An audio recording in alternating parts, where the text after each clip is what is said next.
Bem, meus queridos amigos, irmãos, muito boa noite. Estamos aqui em mais um programa de entrevistas que acontece todos os sábados, às 20 horas, trazendo sempre um amigo do movimento espírita, uma personalidade, um médium orador, um escritor. E hoje, com alegria d'alma incontida, estou aqui com essa querida filha de Tobi, nasceu em Tobi, Ivênia Prada, doutora médica veterinária, inserida no contexto do bem-estar animal. É verdade. Em ligação com várias entidades que trazem a proposta da proteção e do bem-estar animal.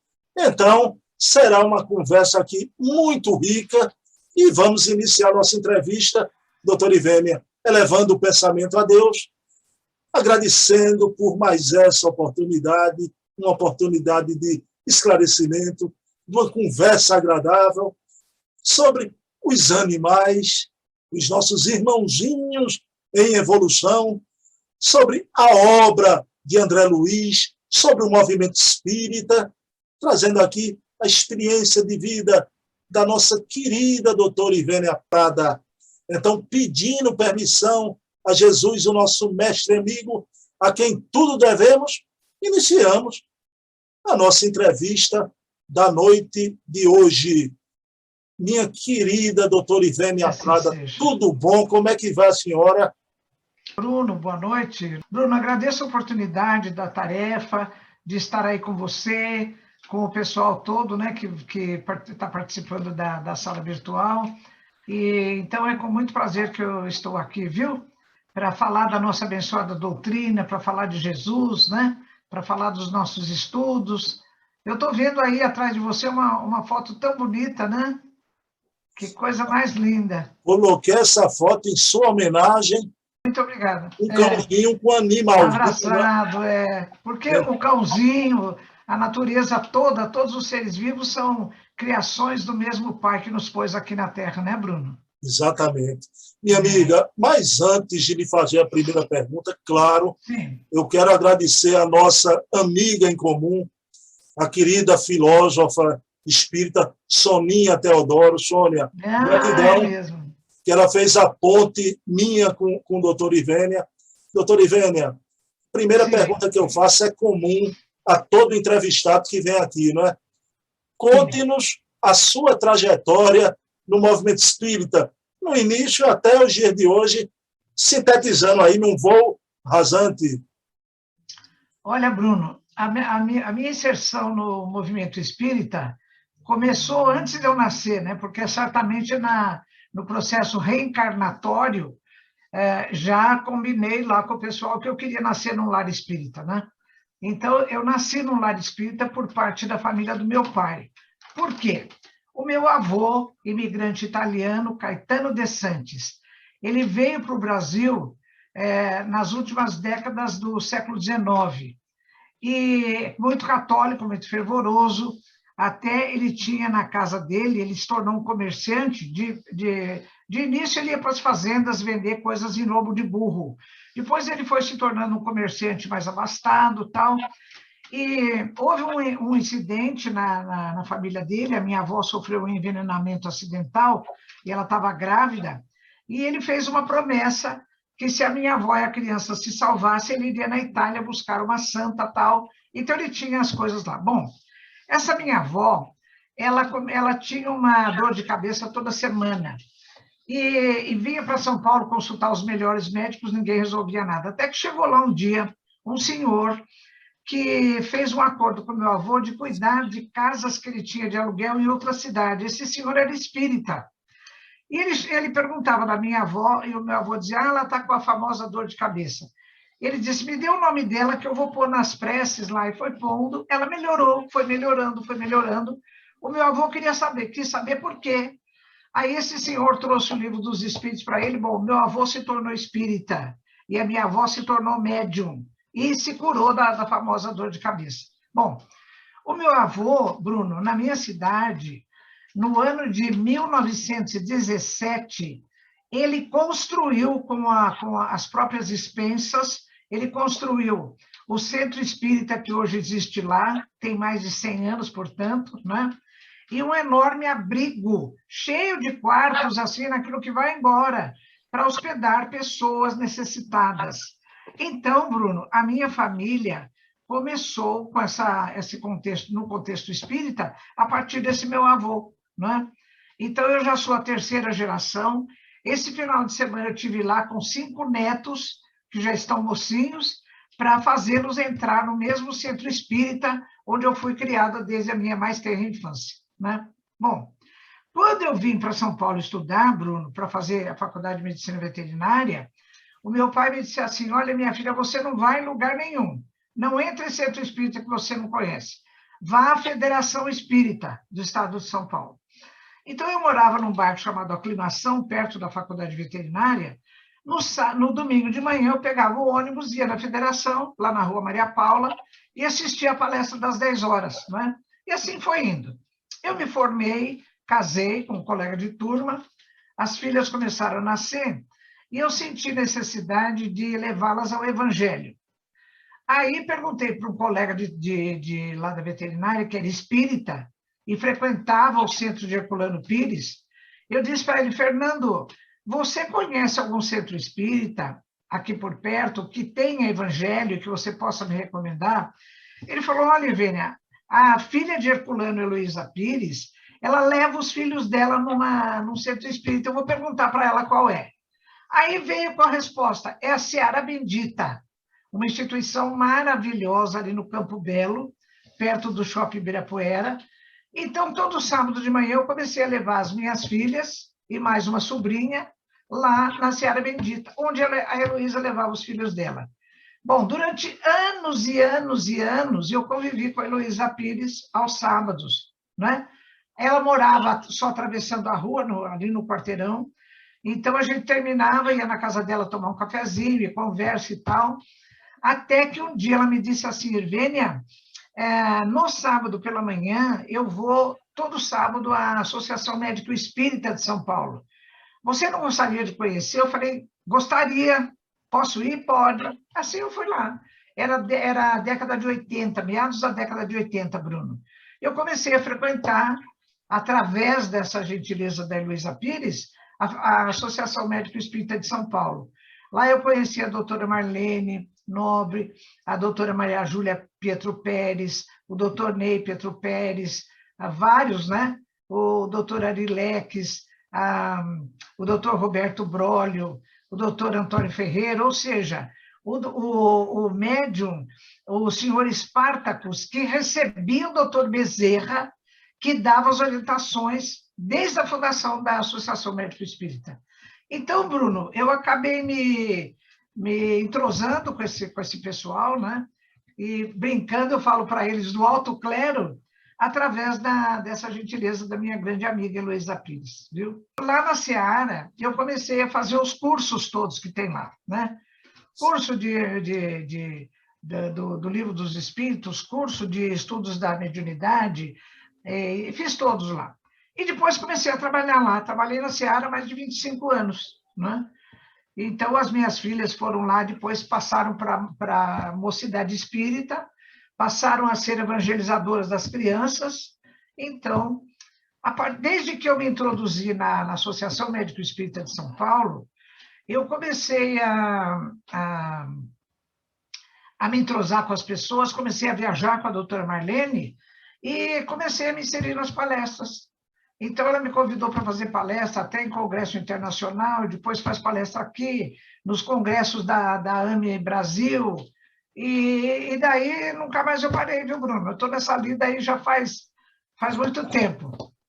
E eu digo que eu vi tanto a minha família trabalhar na doutrina, Bruno, né? Que eu falo: olha, eu não sei fazer outra coisa melhor do que eles fizeram. Porque o exemplo do meu pai, dos meus tios, né? O meu avô morreu, eu era muito pequeno, eu não o conheci pessoalmente. Mas, então, tantos exemplos eu tive de trabalho da doutrina, de caridade para com os necessitados, né? Que eu sempre me senti muito motivada e agradecida pela oportunidade de hoje me considerar uma pretensa trabalhadora da seara do nosso Mestre Jesus, né? Através dos ensinos da doutrina espírita. Ô, doutor Ivênia, eu não sabia desse papel, né, tão importante de Heloísa Pires na sua vida. Sempre tem um programa que a gente grava, não é, para passar na quarta-feira. Então, ela mandou um abraço, ficou tão contente. Olha, eu conheço a Ivênia, ela é com as filhas dela pequenas, né? Eu com as minhas, ela gosta muito da senhora.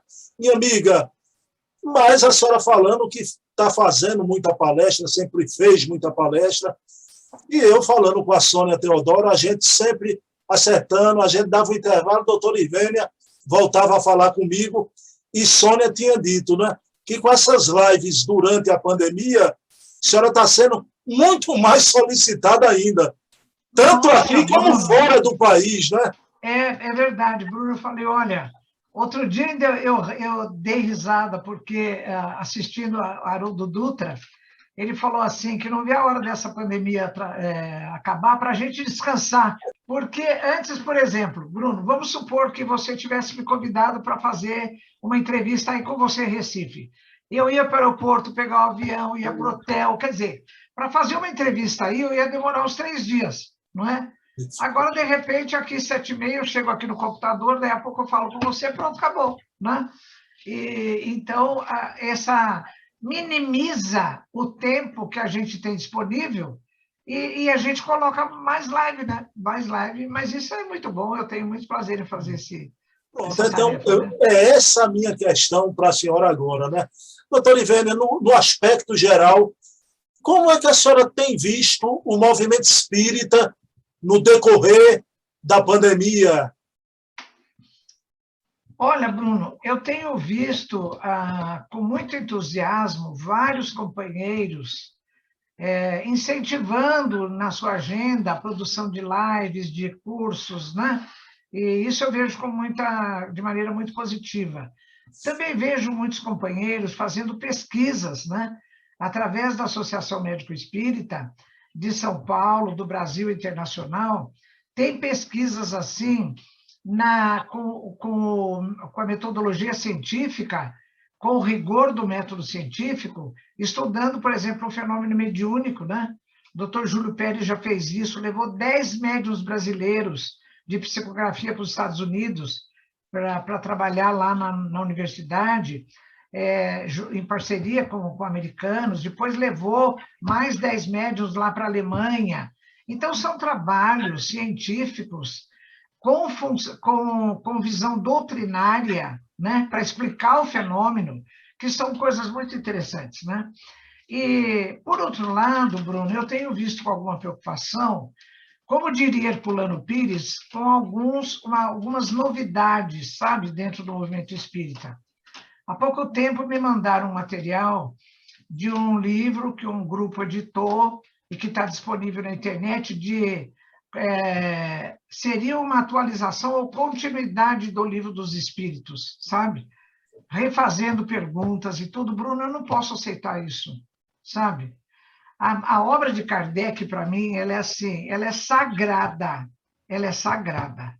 Então, Bruno, com a liberdade que nos deu Kardec, né, ao considerar que, com a estrutura de ciência de observação, necessariamente esse aspecto da doutrina espírita seria progressista, né? Eu tenho a liberdade de, ao ver alguma coisa na obra de Kardec que pode ser, a informação pode ser atualizada, eu posso fazer isso. Mas eu ir lá no Livro dos Espíritos e mexer lá, atualizar, falar, não é assim, é de outro jeito. Não, Bruno, eu não posso aceitar. Eu acho que a obra de Kardec tem que ser mantida como ela foi editada, não é?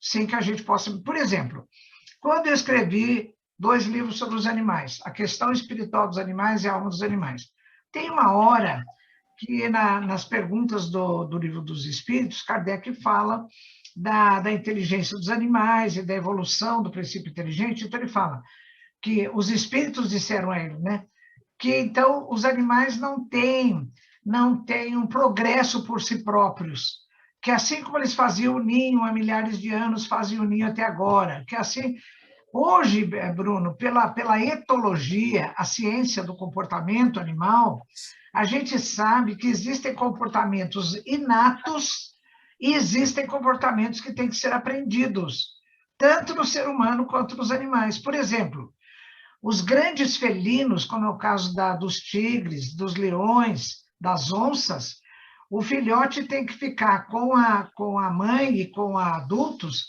pelo menos 2 anos e meio, para aprender comportamento de caça, comportamento de defesa de território, de disputa de território.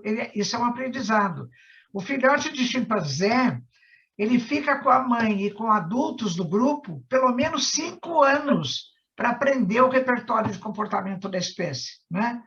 Então, tem coisas aí no meu livro, eu falo que, embora os espíritos tenham considerado isso naquela ocasião, hoje, pela etologia, nós podemos entender. Aí eu faço um comentário falando que hoje a etologia está mostrando, né? Alguma coisa assim, mas não eu vou lá no livro de Kardec e modificar o que está escrito de jeito nenhum. Então, Bruno, sabe, eu tenho muita preocupação com movimentos que são, como diria Herculano, novidadeiros, sabe? Eu tenho muita preocupação, até porque eu acho que toda coisa que venha a contribuir em relação a informações doutrinárias levando em conta o aspecto científico da doutrina espírita, elas têm que ser feitas de maneira harmoniosa, amorosa, conciliadora. Bruno, eu acho que toda investida que divide o movimento espírita, eu já fico preocupada, sabe? Eu fico muito preocupada. E às vezes eu vejo pessoas defenderem uma postura ou outra postura com agressividade, sabe? Eu fico preocupada, Bruno, porque nós espíritas, nós não podemos nos dar o direito de ter um comportamento assim, agressivo em relação a outro, a uma instituição, não é? Porque se Jesus falou, amai os vossos inimigos, dentro da doutrina espírita, nós somos o que aqui dentro? Não é, Bruno? Então, eu vejo com preocupação algumas investidas, sabe? Eu vejo com preocupação. Mas, de modo geral, eu acho que também existem pessoas que são bem focadas na doutrina, né, Bruno? Fazendo do conhecimento uma oportunidade para o exercício da moral. Porque em vários locais da obra espírita de Kardec, as obras básicas, está escrito assim, como, por exemplo, no livro dos médiuns, no item 303, está escrito lá, o objetivo final da doutrina espírita é o aperfeiçoamento moral da humanidade. Então, Bruno, se a gente tem o conhecimento e pode usá-lo para que nós tenhamos opções que visem o bem e para o bem de todos, conforme nos recomenda a questão 629 do Livro dos Espíritos, é por aí que nós temos que caminhar, não é? E não ficando discutindo, às vezes, conceitos ou alguma coisa, dividindo o movimento espírita, não é? Eu vejo com preocupação, viu, Bruno? Perfeito, perfeito. E como a senhora bem disse, Kardec é sagrado. Hoje querem revisar até a obra de Kardec, né? Mas, doutora Ivênia, a questão que a gente vai entrar agora, né? E foi ótimo a senhora falar do seu livro, porque eu vou formular uma pergunta na mesma linha, não é? Vamos entrar agora na questão dos animais, já empurrando o portão, vamos definitivamente agora. Minha amiga, a pergunta de Bojano na sua obra clássica, não é? Os animais têm alma. Eu queria, doutora Ivênia, porque alguns que interpretam as coisas ao pé da letra, não é? Aí pegam uma pergunta ou outra, até do Livro dos Espíritos, aí dizem que não há animais na erraticidade. O que a gente já vê na obra de André Luiz, de Ivone Pereira, a gente já vê diferente. Então, minha primeira pergunta é sobre os animais. Os animais têm alma, doutora Ivênia, e a vida animal na erraticidade? Olha, Bruno, essa pergunta que você está me fazendo, os animais têm alma, com outra formulação, porque Kardec diz assim, os animais tendo uma inteligência que lhes dá uma certa liberdade de ação, Há neles um princípio independente da matéria? Olha, Bruno, que pergunta, porque Kardec não está perguntando se os animais têm inteligência, ele está afirmando. Ele diz assim, se os animais têm uma inteligência, já que os animais têm uma inteligência, há neles um princípio independente da matéria, ou seja, um princípio espiritual? E a pergunta é positiva, sim, e que sobrevive à morte do corpo físico.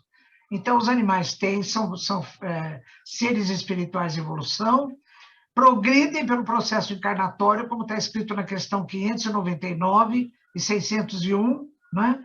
Então, assim como nós, que somos também do reino animal, porque às vezes eu vejo, viu, Bruno? Mesmo no meio espírita, pessoas se referirem a reino hominal. Não existe reino hominal.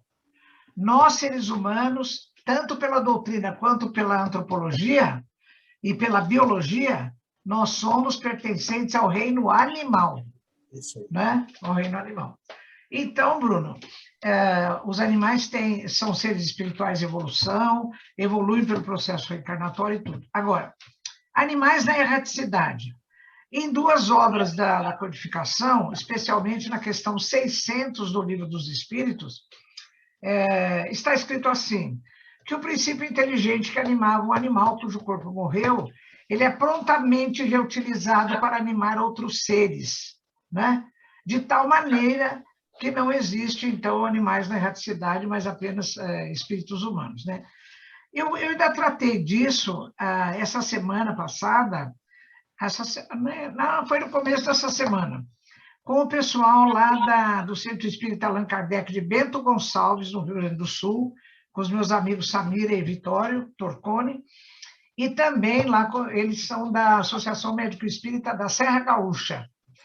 E Geraldinho, que me indicou para fazer parte do programa, e ele também participou, porque eles estão estudando aspectos espirituais na obra de André Luiz, né?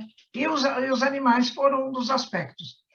Então, eu disse, olha, apesar do que está escrito lá, então, como é que a gente explica as centenas de livros da literatura espírita, inclusive, né, da revista Espírita, tem muita citação, de animais desencarnados? Por exemplo, olha um caso que está no livro Testemunhas de Chico Xavier, da nossa querida companheira, recentemente desencarnada pelo Covid, a Sueli Calda-Schroeder. Então, lá tem ela relata o caso de Chico Xavier, que tinha um cachorro chamado Lorde. E esse cachorro, então, Chico Xavier escreve uma carta a Vantuil de Freitas, na data de, acho que qualquer 25 de janeiro de 1950 ou 51, dizendo que ele estava muito triste porque o cachorro dele tinha morrido, mas que ao desencarnar o cachorro, ele viu José, seu irmão já desencarnado, vir acolher nos braços a figura espiritual do Lorde. Você imagina a cena, Bruno, que beleza, né? E ele continua a carta dizendo assim, nos meses que se seguiram, quando José vinha ter a minha presença em espírito, vinha sempre acompanhado da figura espiritual do Lorde. Então, olha, Hermínio Miranda, esse escritor que eu admiro muito, tem mais de 30 obras publicadas, né? Uma vez que ele veio aqui em São Paulo, a convite da doutora Marlene, no Medinesp, eu abordei ele e falei, doutor Hermínio, eu tenho uma pergunta para fazer ao senhor. O senhor falou que no seu livro, Diálogo com as Sombras, o senhor refere que quando o senhor consegue trazer chefes de falanges obsessoras ao trabalho mediúnico, eles vêm montados em animais. Qual é a natureza desses animais? Ele ficou pensando, ele falou, eu não sei, mas são figuras animais. Aí, conversando com ele, nós fomos levantando as possibilidades, né, Bruno?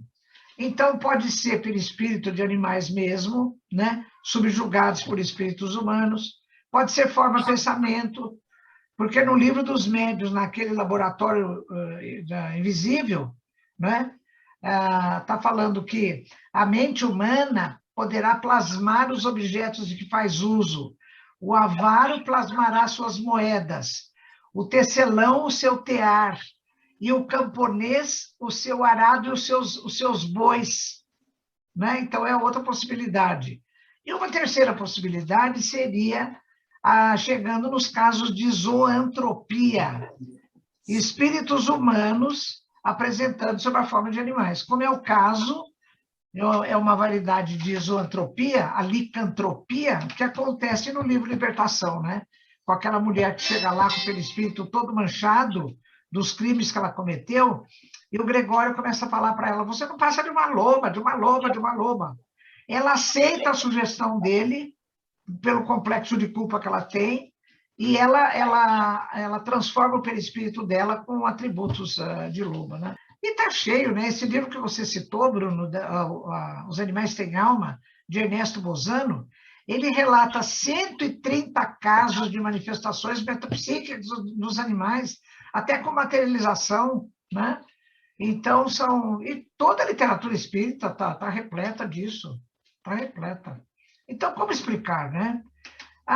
Outro dia, Bruno, alguém me mandou uma live feita por 2 companheiros e que insistiu nisso, falar só quem não leu Kardec que pode admitir que haja animais na erraticidade, porque lá está escrito que não há animais na erraticidade. Eu falo, mas escuta, a gente não faz um questionamento, não faz uma reflexão, porque é uma pergunta que vem em seguida. Ora, se não há animais na erraticidade, por que tem tanto relato de animais na erraticidade? Não é? Então, Bruno, eu considero que sejam questões, ou seja, questão no dicionário quer dizer matéria em discussão. E eu acho que uma das belezas da nossa doutrina espírita, Bruno, é que não tem respostinha pronta para tudo, sabe? Sim. Nós precisamos estudar para a gente entender e vai estudando. Aliás, na questão 607A do Livro dos Espíritos, você pode conferir. Está escrito assim, na resposta, é nesses seres, os animais, que estáis longe de conhecer inteiramente. Eu falo assim, põe longe nisso, porque tem tantas questões que a gente ainda não tem resposta pronta. Né? Tem muitas questões. Mas deixa eu lhe fazer uma pergunta, porque vem corroborar isso aí, doutor Ivênia. Veja bem, eu tenho um DVD da senhora de mais de 10 anos já. Eu vi essa palestra sua, eu queria que a senhora contasse de novo, porque é toda uma leva de gente, e eu não me lembro os detalhes, doutor Ivênia, se a senhora se lembrar ainda, né? Que a senhora conta que o Divaldo foi a Mato Grosso, né, na casa de Dona Edviges. Pode contar essa história, porque ela é tão importante nesse momento aqui da entrevista, né? Olha, Bruno, foi assim. Quando eu vim fazer veterinário em São Paulo, isso no começo da década de 60, eu comecei a me perguntar por que os animais sofrem, Bruno. Eu não tinha noção. Então, eu chegava no ambulatório, era animal com câncer ósseo, outro com epilepsia, outro com fratura, outro com infecção, outro com doença degenerativa. Eu falava, mas por que os animais sofrem assim, né? Sendo que eu já sabia que para os animais não há expiação, né? Comecei a procurar na obra espírita tudo que falasse de animais. Aí eu comecei a encontrar coisas sobre mediunidade, sobre isso, sobre aquilo, e comecei a juntar uma pasta desse tamanho, né? Até que o próprio plano espiritual um dia me sugeriu que eu publicasse, né, o material. Bom, então a primeira pergunta que me motivou foi essa. Por que os animais sofrem? Quando eu estava nessa pesquisa, eu fui a Salvador e quando eu vou lá, eu ligo lá na Mansão do Caminho, se o Divaldo está lá, eu vou lá, assisto a palestra dele à noite, bato um papo com ele e tal. Bom, e aconteceu isso.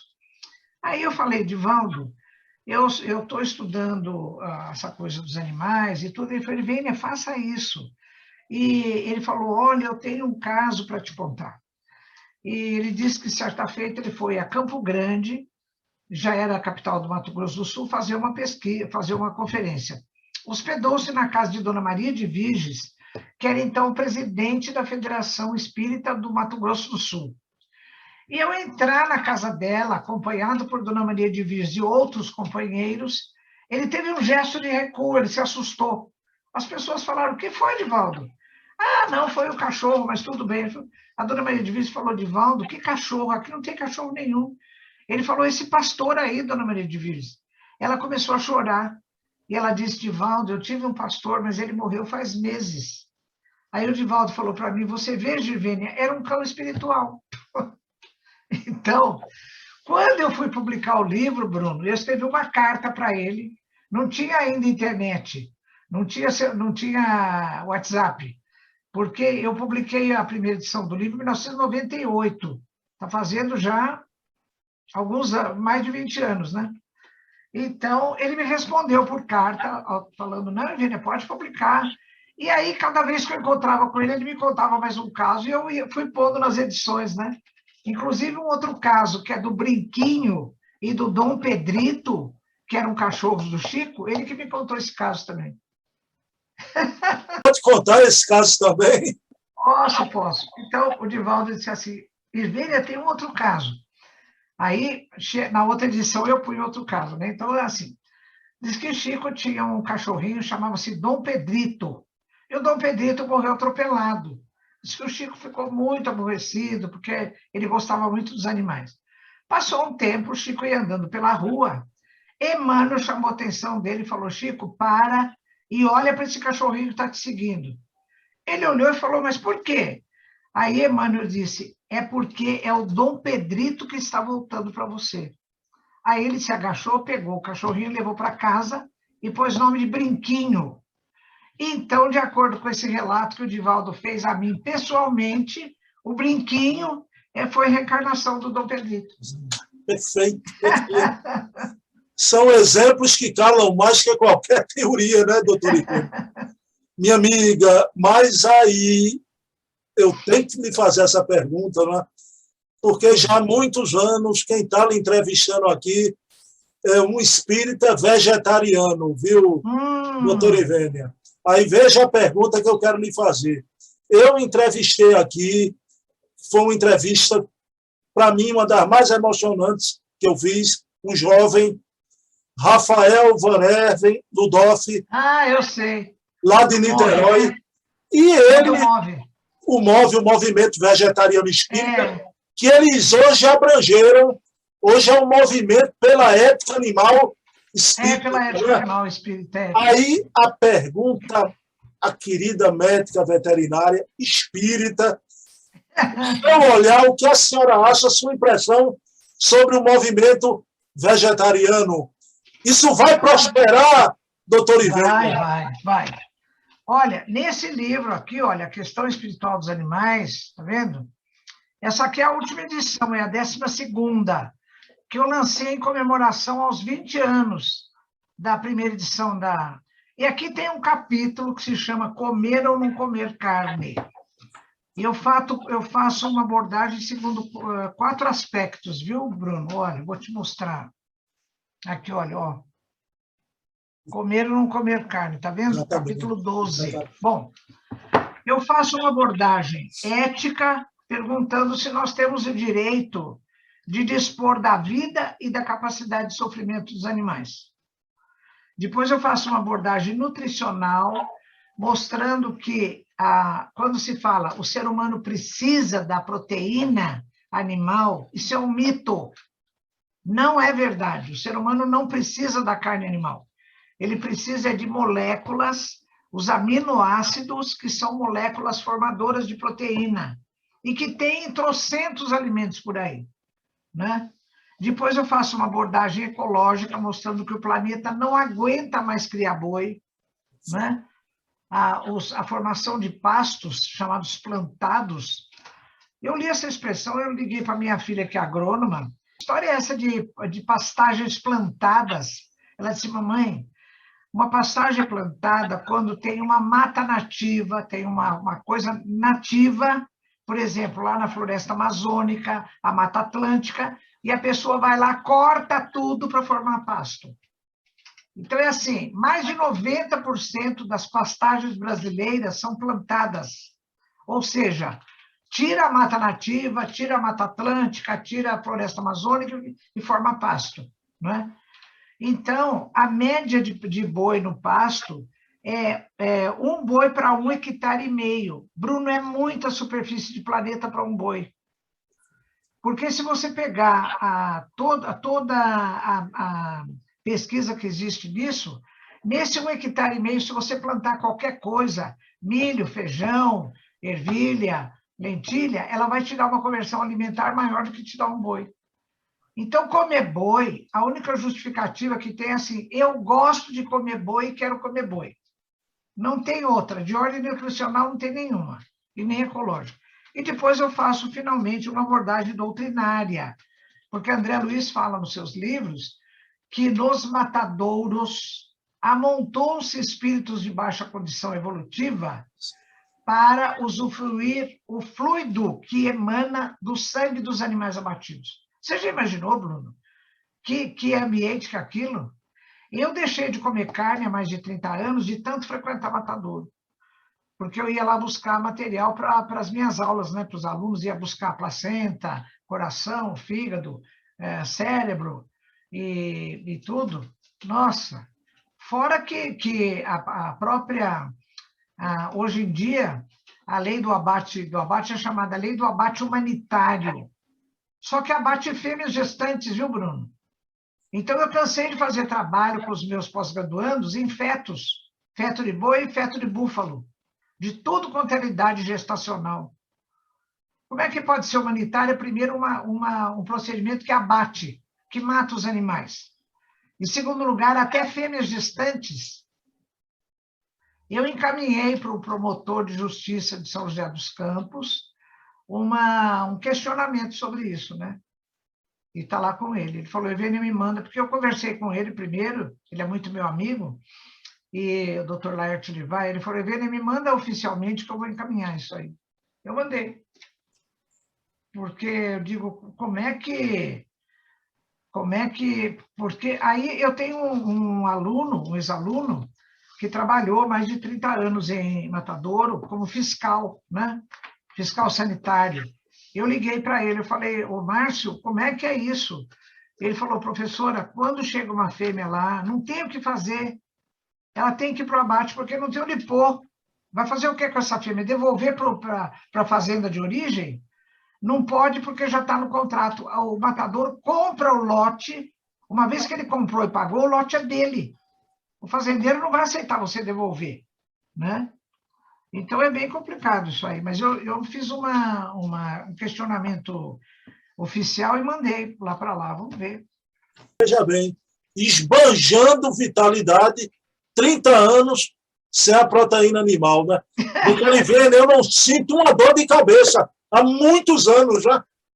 Então, a gente não tem essa necessidade. Agora, o que me impressiona no MOVE é porque são jovens, a maioria, em Niterói, 20, 30 anos, parece que as novas gerações já estão reencarnando com ojeriza, né? A carne animal. Bruno, eu tenho 10 netos, tem alguns que desde que nasceram se recusaram a comer carne.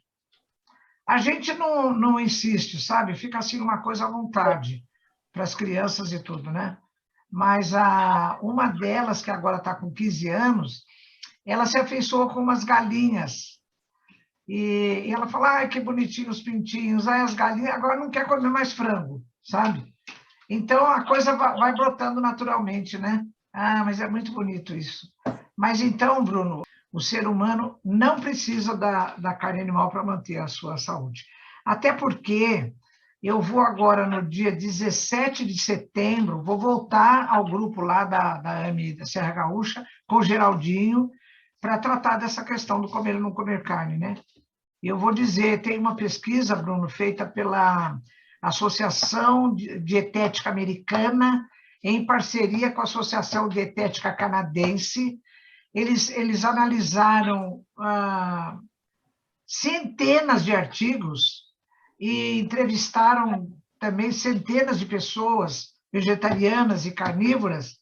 E então a conclusão desse trabalho deles, da parceria das duas associações, americana e canadense, é que a melhor dieta do ponto de vista nutricional para o ser humano é a vegetariana, não é a carnívora. Né? Minha amiga, então esse movimento vai prosperar e vai ganhar o mundo. Vai sim. Vai. O mundo de regeneração será veg, né? Será veg. Mas, minha querida doutora Ivênia, eu vou fazer uma pergunta agora de transição. De transição, não é? A senhora tem algum trabalho, está realizando algum trabalho sobre os animais, agora, dentro da obra de André Luiz? Ô, Bruno, você é vidente, é? É porque a transição, eu quero falar de André Luiz, né? Aí estou fazendo porque foi que eu antevi aí. Você tem premonição, né, rapaz? Acho que você daí chegou aqui no meu escritório, né? Que eu estou escrevendo um livro. São as línguas de fogo. Né? As línguas de fogo na sua cabeça aí. Eu estou escrevendo um livro que vai se chamar Animais da Obra de André Luiz. Que maravilha. Eu estou varrendo todos os livros, eu já estudei 12 livros da série André Luiz. E eu coletei cada coisa, Bruno. Nossa, eu estou muito animado com esse livro. Nossa Senhora! Vou dar só uma dica. Por exemplo, no livro Missionários da Luz, capítulo 4, Alexandre ele dá uma bronca com esse negócio de comer ou não comer carne e tudo. Nossa, é maravilhoso, maravilhoso. Quando eu editar o livro, você me chama outra vez aqui na entrevista. Chamo, como diz a querida Leda Nagli, com certeza. Com certeza. O doutor Ivênia, uma frase de Alexandre que eu não esqueço nunca mais, foi um impacto na minha vida, né? No futuro, o estábulo será tão sagrado quanto o lar. Nossa Senhora! Ali. Se eu te conto uma história disso aí, Bruno, olha, logo na primeira edição eu escrevi essa frase de Alexandre e falei que eu ainda me sentia retraída em entender a profundidade dessa coisa. Bom, passaram-se alguns anos, eu fui convidada num evento na cidade de São Carlos, que é aqui no interior do estado de São Paulo. Um centro espírita lá fez um evento e convidou as ONGs protetoras de animais das cidades vizinhas. Foi um evento o dia inteiro. E me convidou para fazer uma palestra sobre essa coisa da inteligência dos animais e tudo mais. Bom, eu fiz. Terminou essa parte do grande público, nós fomos para o Centro Espírita, lá na Jaci, e fizemos lá uma reunião mediúnica. Manifestou-se um espírito, que eu já tinha conversado com ele, e eu perguntei para ele várias coisas, porque ele é líder de uma equipe espiritual que cuida de animais. O nome dele é Álvaro. Manifestou-se o Álvaro. E ele disse assim, que ele teve supervisionando o evento e que agradecia tudo tal, e que ele tinha alguns minutos se alguém quisesse fazer alguma observação. Eu imediatamente já levantei a minha mão e pedi licença para... Eu comentei com ele, falei que Alexandre tinha falado em Missionários da Luz que um dia o estábulo será tão sagrado quanto o lar. Bruno, até hoje eu me emociono quando ele falou, minha filha, Jesus não nasceu num estábulo cercado de animais. Nossa! Mas eu fiquei tão emocionada como eu estou começando a ficar agora. Ele falou, será que isso não significa nada para nós? Ele falou, não é que o estábulo será considerado sagrado. Nós é que entenderemos a sacralidade do estábulo e reconheceremos a sacralidade do estábulo, que já é sagrado. Porque no estábulo é que se reúnem os animais, as fêmeas que vão dar a cria, é o lugar de alimento. Tanto que Jesus, ao nascer, ele foi colocado na manjedoura. O que é a manjedoura? É aquele coxo onde o fazendeiro põe o alimento para os animais comerem, né? Então, Jesus veio ser o nosso alimento espiritual, né? Porque foi colocado ali simbolicamente numa manjedoura, que é o lugar onde o Pai coloca, o dono de toda a criação coloca o alimento para os animais, né?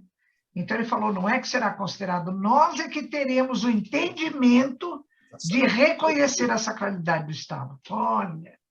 Minha amiga, então, o nosso respeito a Alexandre, agora o nosso respeito a Álvaro, Fantástica a definição, fantástica. Né? Mas por que eu lhe disse que era uma pergunta de transição, doutor Ivênia? E eu converso muito isso também com a nossa amiga em comum, Sônia Teodoro. Né? Ô, Bruno, por favor, quando você estiver com a Sônia, eu tenho um agendamento com a Sônia agora, logo mais. Quando você estiver com a Sônia, quando você estiver com a Heloísa, fala que eu retribuo o abraço e abraço com muito carinho as duas amigas, viu? Estão vendo essa entrevista, tão emocionadas. O doutor Ivênia, veja bem, e eu tenho conversado com Sônia e, de repente, acontecem coisas, o movimento espírita, às vezes, é um pouco estranho, né?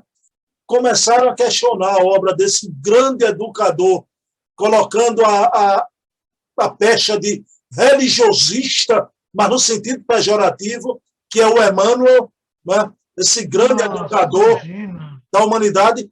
Só que também, minha querida doutora Ivênia, estão desvalorizando a obra de André Luiz. Né? E a minha pergunta primeira é sobre o aspecto geral. Mas aí a senhora desdobra, eu estou aqui com a coautora da obra O Cérebro Triuno, com Décio Andoli Júnior e Sérgio Lopes. Sérgio Lopes, é. Então, veja bem, dizem também que é uma obra de romance. Né? Nossa, então, imagina. Ali o aspecto científico da obra de André Luiz, a pergunta que eu faço a você, minha querida doutora Ivênia, como é que a senhora vê esse processo de tentarem desvalorizar a obra de André Luiz? Ô, Bruno, eu faço o seguinte raciocínio. Como é que foi criada a obra de Kardec? Não foi através de espíritos que se comunicaram por médiuns, não foi? Porque não foi que Kardec sentou no escritório dele e escreveu por conta dele.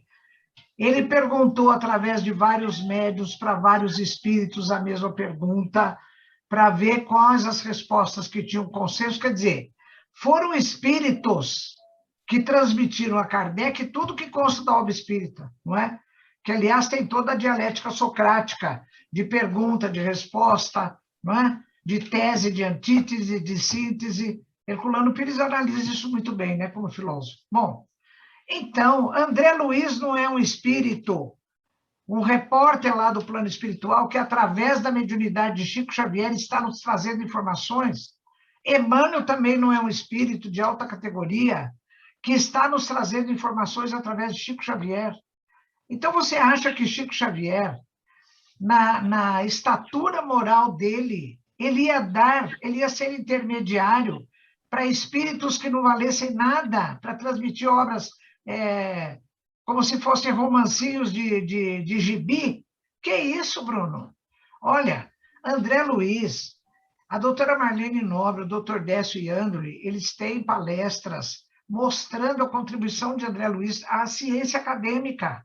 Por exemplo, em 2013, eles editaram, vários médicos, inclusive o doutor Décio Iandoli Júnior, editaram por uma revista científica de alto impacto de publicação, publicaram um livro, um artigo, fizeram um confronto de todas as informações sobre a glândula pineal que constam das obras de André Luiz, confrontando, comparando com as obras da literatura acadêmica.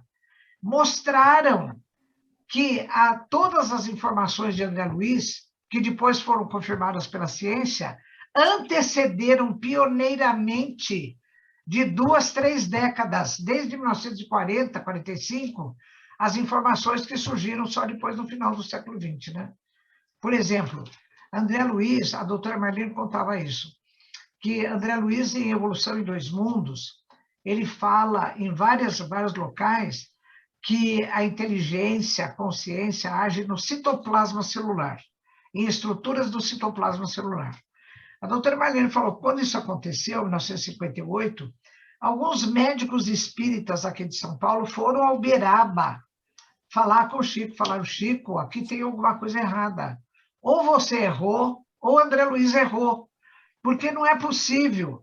Por quê, Bruno? Naquela época, na década de 1950, é que foi identificada a estrutura do DNA que contém os genes do nosso código genético. E onde que está o DNA? No núcleo. Então, o núcleo passou a ser a vedete da célula. O citoplasma era um gel mal conhecido. De repente, como é que, como o pensamento, a inteligência, a consciência, vai atuar no citoplasma, que era um gel mal conhecido? Não, tinha que atuar no núcleo. Diz que o Chico ficou paradinho e falou assim, não, André Luiz está falando que é isso mesmo. Sabe quando que a ciência começou a se interessar por fazer pesquisa sobre isso? Final da década de 1990. E começaram assim, Bruno, com esse negócio de Alzheimer, a pessoa morria de Alzheimer, o que o pessoal fazia? Pega, tira o cérebro, fatia, estuda.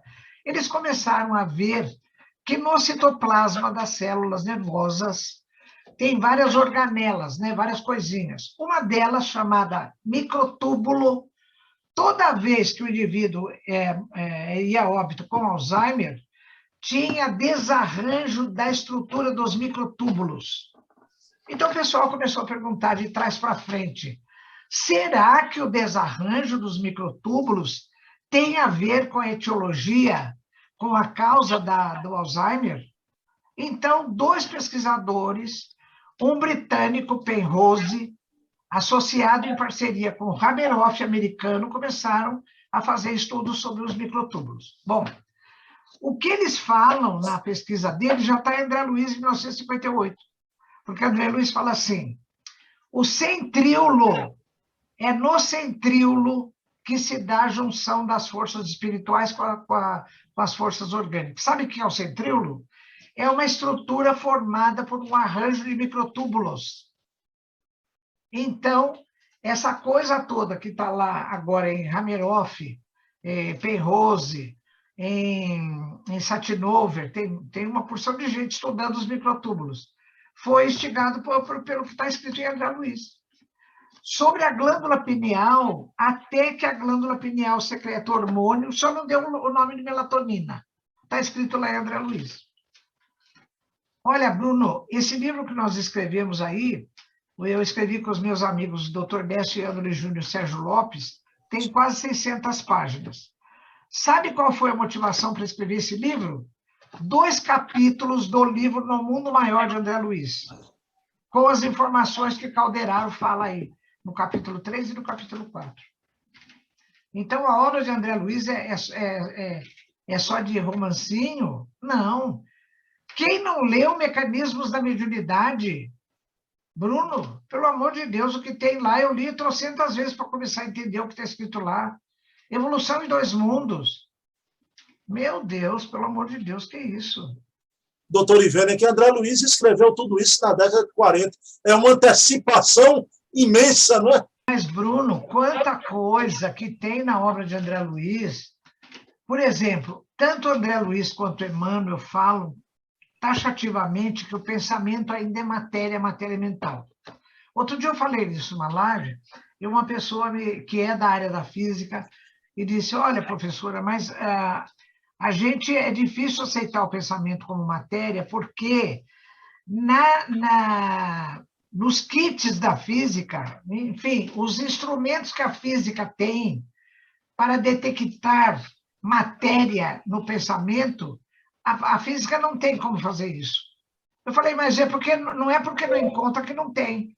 Porque a matéria do pensamento deve ser uma matéria muito mais sutil do que o objeto de estudo da física aqui, na matéria, da física newtoniana, né? E mesmo da física quântica.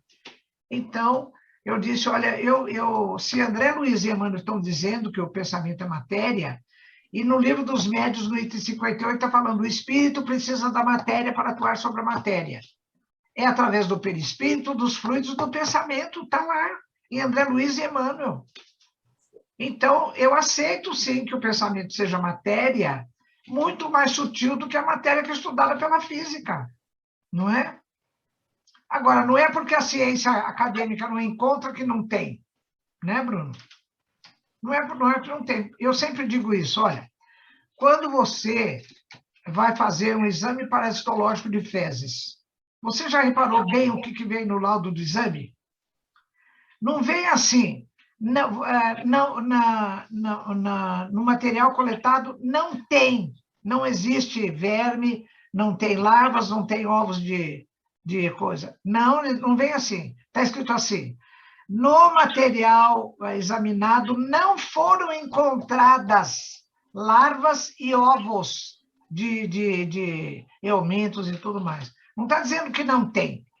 Quando a gente não encontra, você não pode dizer que não tem. Você tem que dizer, pelo rigor científico, que não foram encontrados isso ou aquilo que você está procurando. Você não pode dizer que não tem. Porque pode ser que o teu sensor não seja suficiente para captar a presença daquilo lá, né? Que você está procurando. Então, você não pode dizer que não tem. Você pode dizer, pelo método empregado, não foi encontrado isso ou aquilo que eu estava procurando. Pode ser que com outro método você encontre, né? Minha amiga, André Luiz é uma obra paradigmática, não é? Nossa então, Senhora. Ele fomentou e fomenta muitos estudos da AME Brasil, Associação Médica Espírita Brasil. Senhora, muitos. Aí minha pergunta para a senhora, doutora Ivênia, com propriedade, porque estou aqui com a médica veterinária, né? Minha amiga, como a senhora vê, doutora Marlene Nobre funda a AME Brasil, que tem como patrono, claro, querido doutor Adolfo Bezerra de Menezes. Minha amiga, há quantos anda a AME Brasil? Ela veio para ficar, vai permanecer, continua pujante, novas pesquisas, novos trabalhos. Nossa, nem diga. Olha, Bruno, eu acompanhei a doutora Marlene nas viagens para a Europa, já com a AME Internacional, desde 2008. Eu falei só um ano, porque em 2015 eu me quebrei lá em Portugal, né? Caí numa escada lá, rolei a escada abaixo. Então, no ano seguinte, 2016, eu não fui, 2017 eu fui. 2018 eu não fui. A doutora Marlene faleceu em janeiro de 2015. Bom, a doutora Marlene, que era presidente da AME Brasil e da AME Internacional, ao falecer, quem assumiu a AME Brasil foi o doutor Gilson Luiz Roberto, lá do Rio Grande do Sul. O Gilson, ele é um doce de criatura, mas não pense que pelo fato dele ser doce, ele não tem pulso firme. Ele tem, né? Bom, quando a doutora Marlene faleceu, no velório dela, vieram todos assim, das AMEs todas, e a gente, depois de sair do cemitério, a gente foi para um hotel, fez uma reunião, e falamos, bom, agora nós vamos fazer o quê, né? Porque a nossa previsão, Bruno, era que a doutora Marlene vivesse pelo menos até 2017. Porque ela nos falava assim, olha, que o doutor Bezerra, ele acompanhava a gente até a gente entrar na Europa. A partir de lá, quem nos acompanhava era Leon Denis. E a doutora Marlene falava que tanto o doutor Bezerra quanto o Leon Denis tinham dito para ela assim, que esse formato da AME Internacional ia permanecer até 2017 e que até lá eles iam fazer uma avaliação e ver se continuava com aquele formato ou se ia ter alguma modificação. Sabe por quê, Bruno? Porque Leon Denis já estava com a proposta de entrar no leste europeu, né? E a doutora Marlene conseguiu fazer isso, acho que 2 anos antes dela morrer. Ela foi para Varsóvia, ela foi para a Finlândia, né?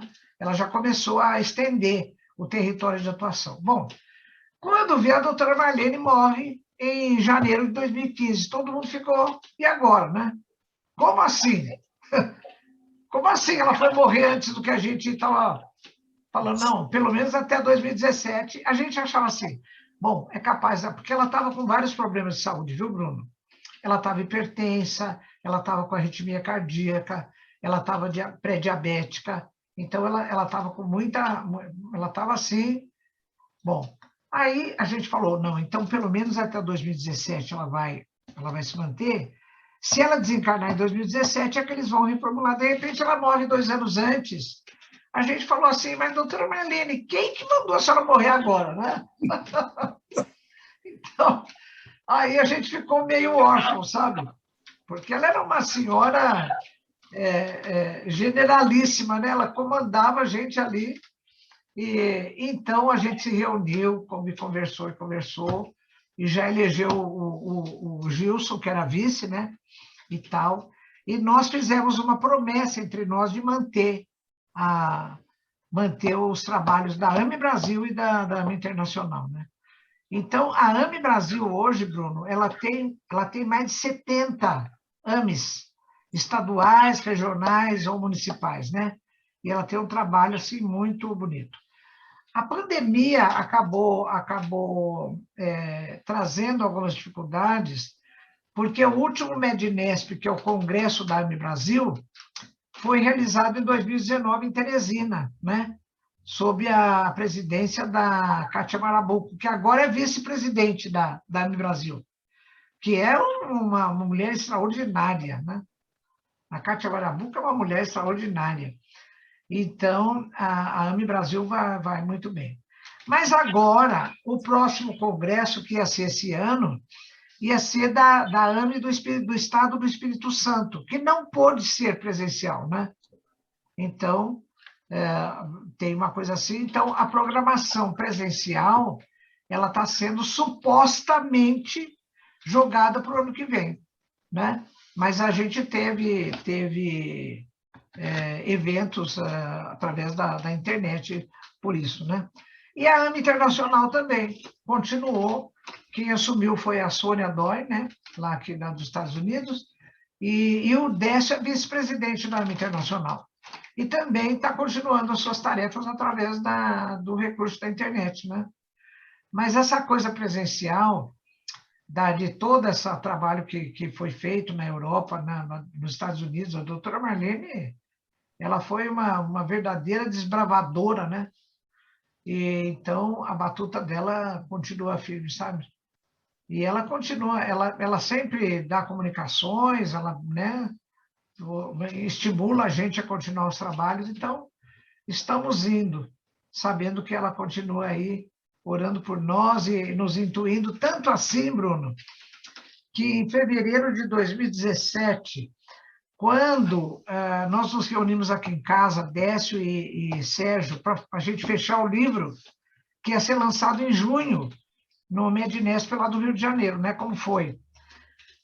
Ela, logo em seguida, ela deu uma comunicação, acho que através do Roberto Lúcio, e falou que ela esteve aqui na reunião, mandava um abraço para nós, e que ela ainda deu alguns pitacos, alguns palpites. Então, a gente continua muito saudosos todos nós, né, da presença física dela, mas sabendo que ela continua a nos orientar, né, com certeza.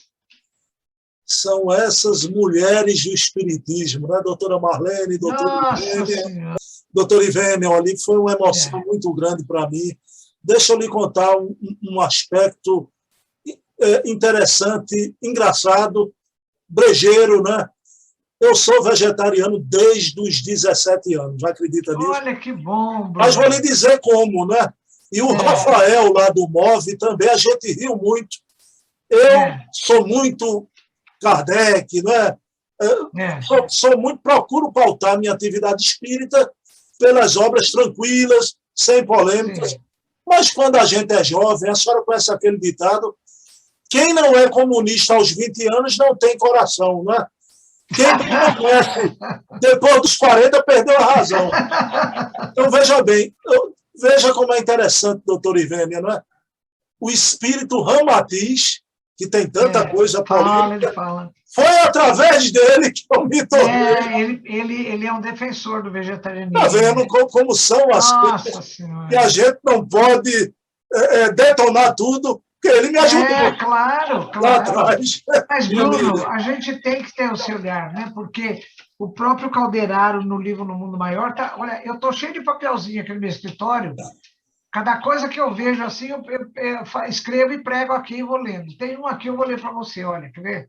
Calderaro, no livro No Mundo Maior, capítulo 3, ele fala assim: é-nos imprescindível compreender a perversidade como loucura, a revolta como ignorância e o desespero como enfermidade. Ô, Bruno, porque se a gente não tiver esse olhar, né, e ficar tudo critica, ninguém é totalmente perfeito em tudo, Sim. nem ninguém é totalmente ruim em tudo, né? Quantas vezes, às vezes, pessoas que a gente fica assim meio preocupado com atitudes, mas de vez em quando tem uma atitude nobre, ou tem uma postura que a gente fica surpreso, no bom sentido, né? Então a gente tem que ter um olhar compassivo para com tudo, né, Bruno? Isso se chama maniqueísmo, né? O bem É, total do lado ou o mal total do outro, né? não, Então, quem somos nós para começar a julgar esse e aquele, né? De jeito nenhum. a doutora Ivênia, foi uma emoção muito grande, uma alegria, viu? E quando lançar seu novo livro, essa coletânea aí sobre os animais, a obra de André Luiz, Eu vamos te aviso. fazer outra entrevista. Agora, Tá minha bom. querida amiga, eu quero pedir aqui nesse momento que a senhora faça suas despedidas, suas palavras para os nossos amigos que nos escutaram nessa 1 hora e pouco. Nossa, mas já passou tudo isso de tempo? Foi tão depressa, né? Pois é. Mas eu quero deixar um grande abraço a todos e a minha atitude de gratidão, viu, Bruno? Eu aprendi na minha vida a ter essa atitude de gratidão para com tudo e para com todos, né? Porque é tão bom a gente estar inserida numa tarefa, encontrar as pessoas que têm afinidade com o nosso modo de pensar e de sentir, né? Então a gente fica reabastecido. E eu, então, fico muito feliz com a oportunidade que o Bruno me deu hoje de participar dessa tarefa e encontrar vocês, né? E, então, para encerrar, eu vou falar uns versinhos de um poeta Belmiro Braga, que escreveu para o seu cachorro chamado O Príncipe, e que é assim, olha: pela estrada da vida, subi morros, desci ladeiras, e afinal te digo que se entre amigos encontrei cachorros, entre cachorros encontrei-te, amigo. Hoje, para xingar alguém, recorro a outros nomes feios, pois entendi que elogio a quem chamo de cachorro, desde que este cachorro conheci. Pronto, pessoal. Muito obrigada, viu? Um grande fraterno abraço a todos. Muito obrigada. Minha amiga, por favor, faça a prece final da nossa Tá bom. entrevista. Tá bom?